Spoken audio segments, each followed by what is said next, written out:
નમસ્કાર. અહીં ઉપસ્થિત વડીલો, મહેમાનો અને મારા વહાલા ભાઈ બહેનોને ભાવિ સોરઠિયાના જય શ્રી કૃષ્ણ. સ્નેહ મિલન. સ્નેહ એટલે પ્રેમ અને મિલન એટલે મળવું.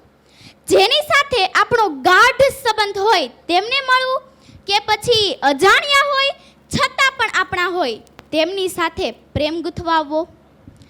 આજે એક નવો ઉત્સાહ છે, કારણ કે ગામના સૌ એક સાથે ભેગા થયા છીએ. આ સ્નેહ મિલનનો જેમને વિચાર આવ્યો તેવા પ્રમુખશ્રી અને કમિટી સભ્યોને પહેલા તો છૂટક નહીં પરંતુ જથ્થાબંધ તાળીઓથી વધાવો. આજે અહીંથી મંચ પરથી હું જે પ્રસ્તુત કરવાની છું તે મારા વિચારો છે. કંઈક સમાજની અંદર રહીને શીખી છું. મમ્મીના વિચારો છે, પપ્પાના વિચારો છે. સારી સારી નહીં પરંતુ સાચી અને સચોટ વાતો કરવી છે, જે તમારા દિલને સ્પર્શી જાય એવી વાતો મારે આપ સમક્ષ રજૂ કરવી છે. પરંતુ શરૂઆત આવા મૂંઝાયેલા ચહેરાથી નહીં, આવા ઉદાસ ચહેરાથી નહીં, એક સ્મિતથી, એક મુસ્કાનથી કરવી છે. કે ઉદાસી और निराशा जिस चेहरे का श्रृंगार करती है, उदासी और निराशा जिस चेहरे का श्रृंगार करती है, मक्खी भी उस चेहरे पर बैठने से इनकार कर देती है. અહીં સ્નેહ મિલનમાં આવેલા બધા જ વ્યક્તિઓએ મારી સાથે એક એક્ટિવિટી કરવાની છે. કરશો ને? તમારી આજુબાજુ બેઠેલા, જમણી બાજુ કે ડાબી બાજુ બેઠેલા વ્યક્તિ સાથે તમારે હાથ મિલાવવાનો છે અને પૂછવાનું છે કેમ છો. બધા એ જ હાથ મિલાવવાના છે. ચાલો મિલાવો હાથ.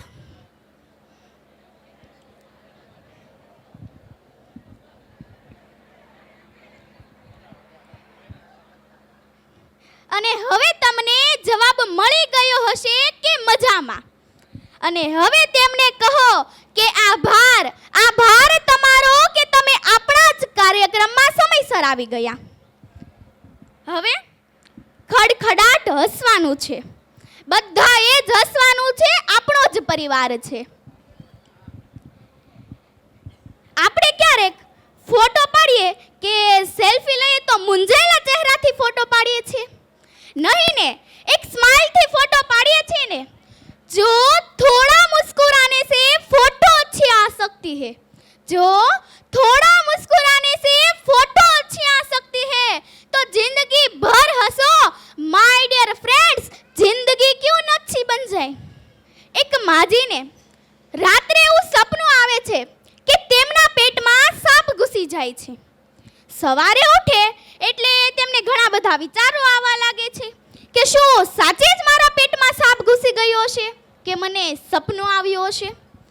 થોડી વાર બાદ તેમના પેટમાં હલનચલન થવાનું શરૂ થાય છે અને તેમના પેટમાં સાપ હોય એવી અનુભૂતિ થવા લાગે છે, એવો અહેસાસ થવા લાગે છે. એટલે તેમના દીકરાને બધી વાત કરે છે. ત્યારે દીકરો કહે છે કે મમ્મી તમે પણ શું આવી ફાલતુ વાતો કરો છો, આવું કંઈ હોતું હશે. અને દીકરો હસવા લાગે છે. પણ મમ્મીની ફરિયાદ બંધ થવાનું નામ જ નથી લેતું. દીકરો કંટાળી જાય છે અને ડોક્ટર પાસે લઈ જાય છે. ત્યારે સોનોગ્રાફી કરાવે છે, એક્સરે કઢાવે છે અને ડોક્ટર કહે છે કે માજી ચિંતા કર્યા જેવું કાંઈ જ નથી, તમારા પેટમાં કશું જ નથી. માજીને વિશ્વાસ જ નથી થતો. તેનો દીકરો કે જેનો મિત્ર ડોક્ટર હોય છે તેને બધી વાત કરે છે. ત્યારે કહે છે કે આપણે માજીનું નકલી ઓપરેશન કરી નાખીએ. ભાનમાં આવે એટલે વિટામિન્સની ગોળીઓ આપી દઈશું અને એક બોટલમાં નકલી રબરનો સાપ મૂકી દઈશું. એવું જ કરે છે. માજીનું નકલી ઓપરેશન કરી નાખે છે. માજી ભાનમાં આવ્યા એટલે તેમને વિટામિન્સની ગોળીઓ આપી દીધી અને બોટલમાં રહેલો સાપ જુએ છે. ત્યારે કહે છે કે હાશ, મને એવો હોશિયાર ડોક્ટર તો મળી જ ગયો કે જેણે મારા પેટમાંથી સાપ કાઢ્યો. હવે માજીને શાંતિ થાય છે. બને છે એવું, સાંભળજો, બને છે એવું કે રાત્રે દીકરાનો દીકરો તેને ટિફિન દેવા માટે આવે છે. ત્યારે કહે છે કે બા, મેં તો એવું સાંભળ્યું છે કે સાપના નાના નાના બચ્ચા પણ હોય છે. આ તો સાપ જ છે, પણ સાપના બચ્ચા ક્યાં? માજીને ફરીથી પેટમાં હલનચલન થવાનું શરૂ થાય છે. મિત્રો, જો આપણી સમસ્યા વાસ્તવિક હોય ને તો ડોક્ટર તેનો ઈલાજ કરી શકે, પણ ક્યાંક આપણે એવા ભ્રમ સાથે જીવીએ છીએ, એવા ભ્રમમાં જ મરીએ છીએ. કેટલાક તો એવા ભ્રમ કે જેને જિંદગી ભર દૂર નથી કરી શકતા અને જિંદગી ભર દુખી થઈએ છીએ. બીજો એવો ભ્રમ કે પાન માવા ખાઈને, દારૂ પીને, ડ્રગ્સ લઈને આપણે એવું કહીએ કે મને કંઈ જ નહીં થાય, અને જે દિવસે થશે ને તે દિવસે તમને અને તમારા પરિવારને બરબાદ થતા વાર નહીં લાગે. તમે એક વાત મને જરૂરથી કહેજો કે બસમાં કે ટ્રેનમાં મુસાફરી કરીએ, લાંબી મુસાફરી હોય, તમારી બાજુમાં કોઈ અજાણ્યો વ્યક્તિ બેસે, તમે તેની સાથે 1 થી 2 કલાક વાતચીત ન કરો, પણ ધીમે ધીમે તમે તેની સાથે વાતચીત કરવાનું શરૂ કરો છો. મુસાફરી દરમિયાન જીવનની બધી જ અંગતની વાતો આપણે તેમને શેર કરીએ છીએ, પણ સાચું કહેજો મિત્રો કે મુસાફરી બાદ તમે છૂટા પડો છો એ વ્યક્તિનો તમારા પર ક્યારેય ફોન આવે છે ખરો? કદાચ નહીં. જેની સાથે આપણો લોહીનો સંબંધ છે, જે મોકળાશ પરિવારની વચ્ચે રહીને છે, તે આપણે બહાર શોધવા માટે નીકળીએ છીએ. વડીલો ઉપસ્થિત છે. વડીલો વિશે વ્યાખ્યા આપવી હોય તો અવનવા ફૂલોમાંથી અનુભવનો રસ સૂચી, એક જાળીદાર મધપોડો રચી, એમાંથી સંસ્કાર રૂપી તાર આપણામાં રેડી, આપણને એક શ્રેષ્ઠ માણસ બનાવનાર એટલે વડીલ. આ સંસ્કાર રૂપી માળામાં બાળકનું ઘડતર થાય. બાળકમાં દયા, દાતારી, કરુણા ભાવ જોવા મળે.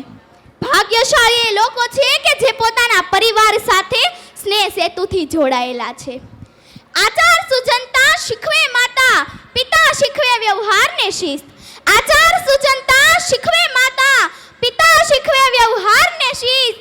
માતા લે આગને, પિતા લે ઉંબર બાર, દાદાજીની આંગળીને દાદી માનો ખોળો, અફાટ દુનિયા દેખાડે દેશનો એ દ્વાર. આ પંક્તિ છે ને ઘણું બધું શીખવી જાય છે, પણ આવનારા સમયમાં એવું નથી લાગતું કે આવનારી પેઢીને કુટુંબ કે મોસાળના સંબંધનો લાભ નહીં મળે? અરે, મામેરું વધાવવું હશે ને તો ઓનલાઈન મામાને બોલાવવા પડશે અને માસી તો ભાગ્યે જ જોવા મળશે. કાકા અને ફૂઈનો સંબંધ સાવ લુપ્ત જ થઈ ગયો હશે. જ્યાં 24 કલાક સાથે મળીને જીવતા હોય, જ્યાં જીવનની બધી જ અંગતની ખુશી મળતી હોય, જ્યાં હસતા રમતા રહી છાના રાખતા હોય ને, એ જ ઘર, એ જ પરિવાર. કદાચ એટલે જ આપણા ભારત દેશમાં પરિવારનું મહત્વ, પદ, પ્રતિષ્ઠા પૈસાથી પણ સવિશેષ છે. જો પરિવારનું જીવંત ઉદાહરણ ગણાવવું હોય તો પિતાના એક વચનથી શ્રી રામ ભગવાને 14 વર્ષનો વનવાસ સ્વીકાર્યો.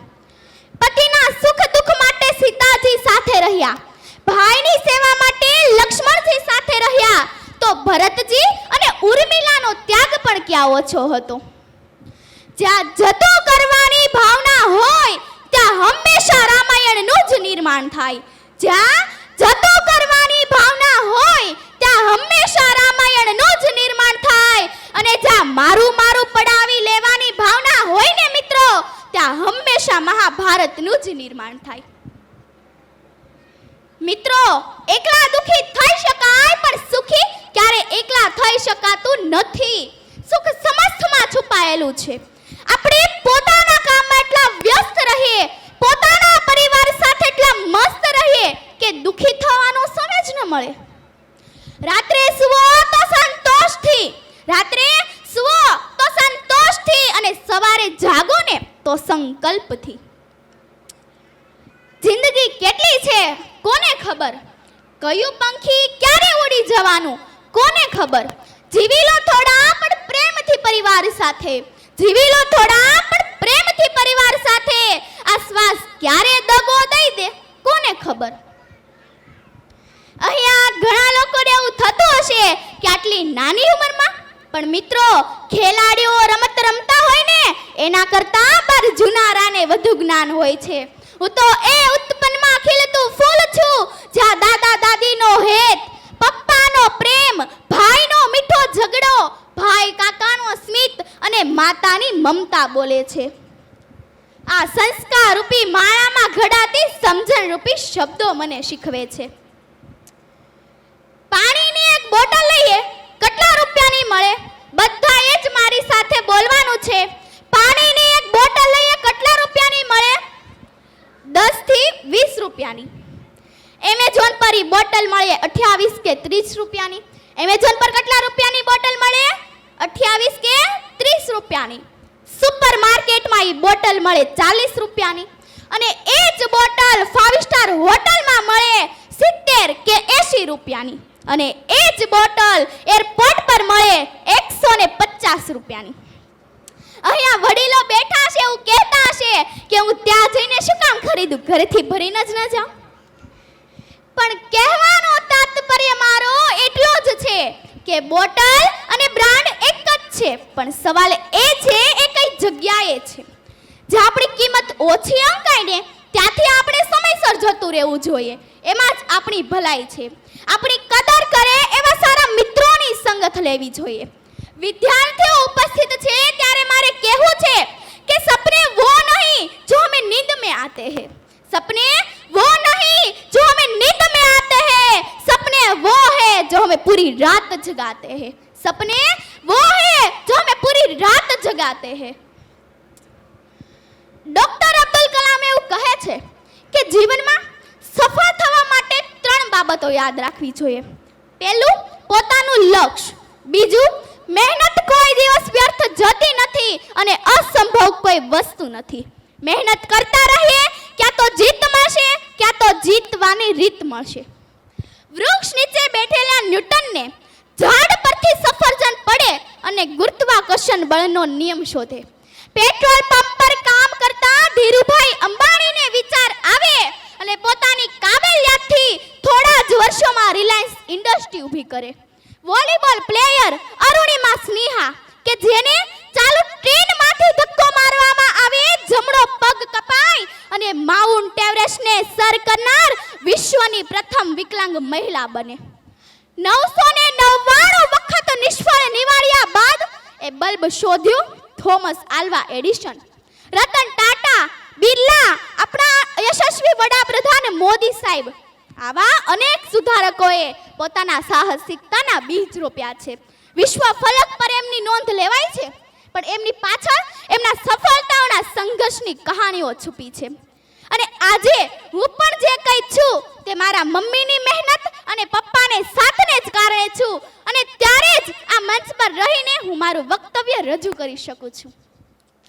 લાખો આતે લાખો જાતે દુનિયા મેં નિશાની હે. लाखों आते लाखों जाते दुनिया में दिखाया उसकी अमर कहानी है. जिसने कुछ करके दिखाया उसकी अमर कहानी है. બાળકને યોગ્ય દિશા અને યોગ્ય વાતાવરણ પૂરું પાડવામાં આવે તો બાળક ખીલ્યા વિના રહે જ નહીં. પણ એ પહેલા બાળકને સમય આપવો પડે. સોરી ટુ સે, પણ આજની માતાઓને બાળકો પાસે બેસીને વાતો કરવાનો, વાતો શેર કરવાનો સમય છે કે પછી બાળકોને પણ પોતાના મમ્મી પપ્પા સાથે બેસીને સમય માંગવાનો?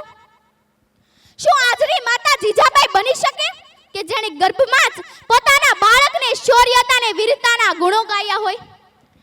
બાળકો માટે, પતિદેવ માટે 10 મિનિટ જમવાનું મોડું બનાવીએ તો ચાલશે, પણ મોબાઈલ અને ટીવી તો ફિક્સ જ.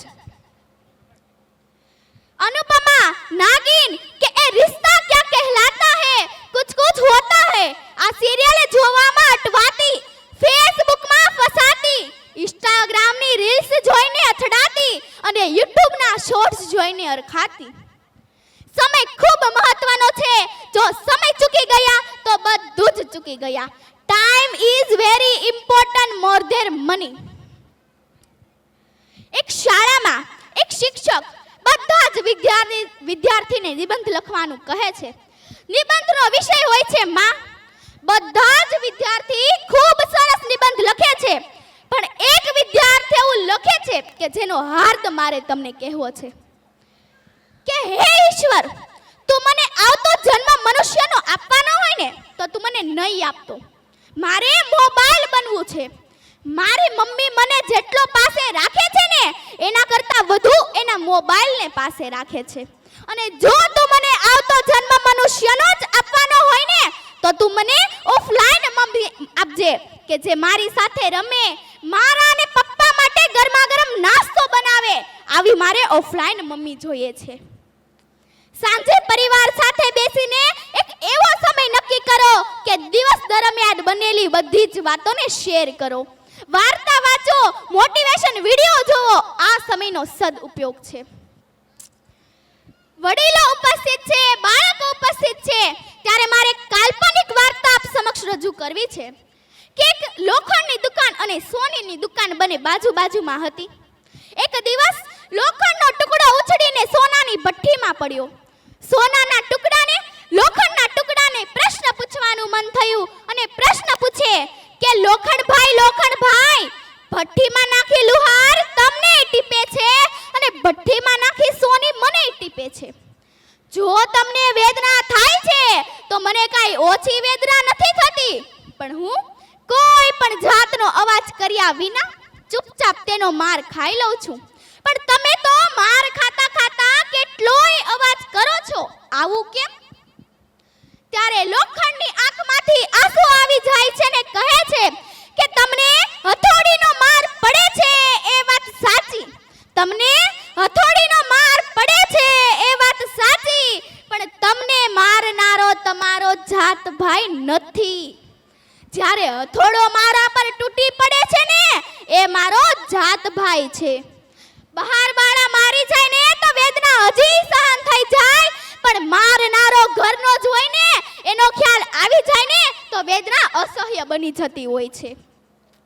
આપણે પણ આપણા મમ્મી પપ્પાને કહી દઈએ કે મમ્મી તને શું ખબર પડે, પપ્પા આ તમારી સમજ બહારનું છે. આપણે તેની અગવડના કરીએ અને ઉપેક્ષા કરીએ છીએ ત્યારે એમના મનમાં કેટલી અગંજાળ પેદા થતી હશે. પોતાના સપનાઓને એક ખૂણામાં ધરબી આપણા સપનાઓને પૂરા કરવા જે દિવસ રાત મહેનત કરે છે એ મા બાપના ઘસાઈ ગયેલા ચપ્પલના તળિયા અને પપ્પાનો ઘસાઈ ગયેલો કોલર જોશો ને તો તમને ખબર પડી જશે કે આપણી પાછળ આપણા માટે તેમનું કેટલું સમર્પણ છે. બસ અંતમાં તો હું એટલું જ કહીશ કે કાંટા વગર ગુલામ ના હોય, દુઃખ વગર સુખ ના હોય. ભગવાન સારા માણસની પરીક્ષા વધારે કરે છે પણ સાથ ક્યારે નથી છોડતા. અસ્તુ. જય હિન્દ, જય ભારત. દિવસે વિકસે રાતે વિકસે, વાત તો વાતે વિકસે. દ્રોણ કરો અર્જુનની ચિંતા, આવા એકલવ્ય તો જાતે વિકસે. જોરદાર તાળીઓથી વધાવીએ બેનને. વિશાલભાઈને વિનંતી કરીશ, વિશાલભાઈ ચોવટિયાને વિનંતી કરીશ કે બેનને પ્રોત્સાહિત કરે. આવો મોંઘા રતનનું કરીએ જતન, સમાજ રહે ઉજળો ને આબાદ રહે વતન. જોરદાર તાળીઓથી વધાવીએ આ સન્માનને.